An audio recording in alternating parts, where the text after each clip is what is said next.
Écoutez, la révolte viendrait du fait qu'on viole la Constitution.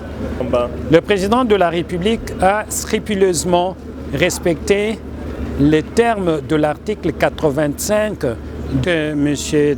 Tambwe Mwamba. Nous a lui-même donné des éléments qui nous permettent de dire que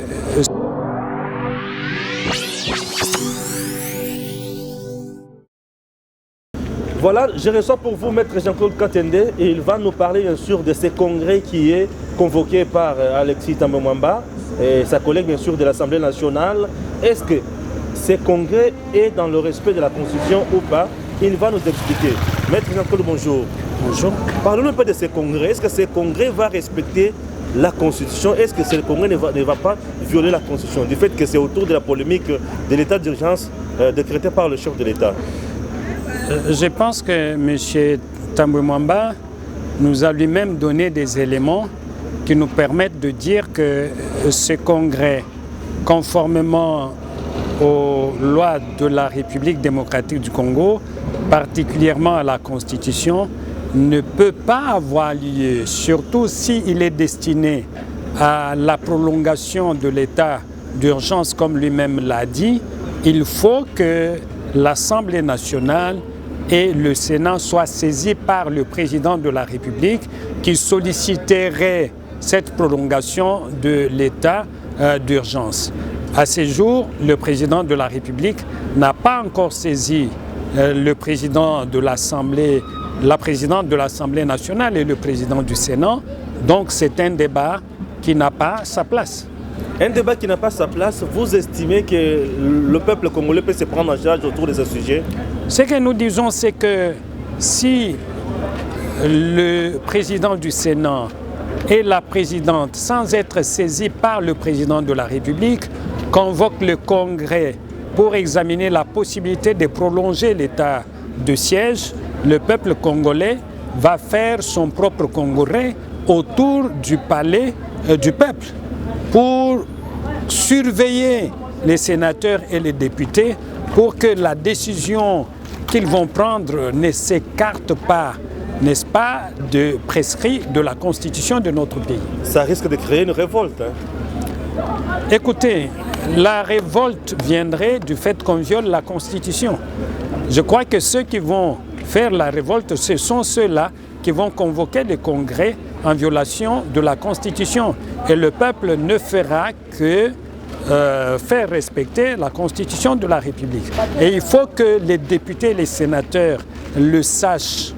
Ils sont les représentants des citoyens et des provinces. Donc ils parlent à notre nom et au nom des provinces. Donc ils doivent faire extrêmement attention et que nous avons besoin de suivre ce qu'ils vont dire pour nous rendre compte si cela rentre dans le respect de la Constitution ou pas. Dernière question, pensez-vous que en décrétant l'état d'urgence, le président de la République, Félix Tshisekedi, avait violé la Constitution, comme le signifie Tambwe Mwamba? Le président de la République a scrupuleusement respecté les termes de l'article 85 de notre Constitution qui ne soumet pas à une autorisation préalable l'ordonnance du président de la République décrétant l'état d'urgence. Cependant, il faut noter qu'en ce qui concerne la prolongation de l'état d'urgence, le président de la République ne peut pas la prolonger de sa propre autorité. Il faut qu'il soit autorisé par le Sénat et l'Assemblée nationale. Donc la différence est de taille. Et en conclusion, je dirais que pour la première ordonnance qui a été prise par le président de la République, il avait bel et bien respecté les termes de notre Constitution, particulièrement de l'article 85. Merci Maître Jean-Claude. Nous continuons avec notre émission, s'il vous plaît. Nous sommes toujours là avec vous. Nous libérons Maître Jean-Claude. Alors, merci d'être passé Maître Jean-Claude. Messieurs, dames, vous devez savoir que la République démocratique du Congo ne se gère pas par des gens qui ne doit pas être géré par des gens qui cherchent à tout prix bloquer les choses. Nous l'avons vu certainement récemment avec Léo Kengo-Adondo, quand il s'agissait de conditionner l'organisation des élections au résultat du recensement. Léon Kengoadondo avait sauvé la nation congolaise à l'époque, vous le savez très bien. Alexis Tamamamba, avec le grief qu'il a derrière son dos, n'a pas de leçons à donner aux Congolais. Vous le savez, vous le connaissez très bien que ce monsieur a été traité d'un escroc, d'un aventurier par Mouzé Laurent Désiré Kabila. Vous le savez également que ce monsieur était impliqué dans le faire bataille, bien sûr, bataillage de l'avion.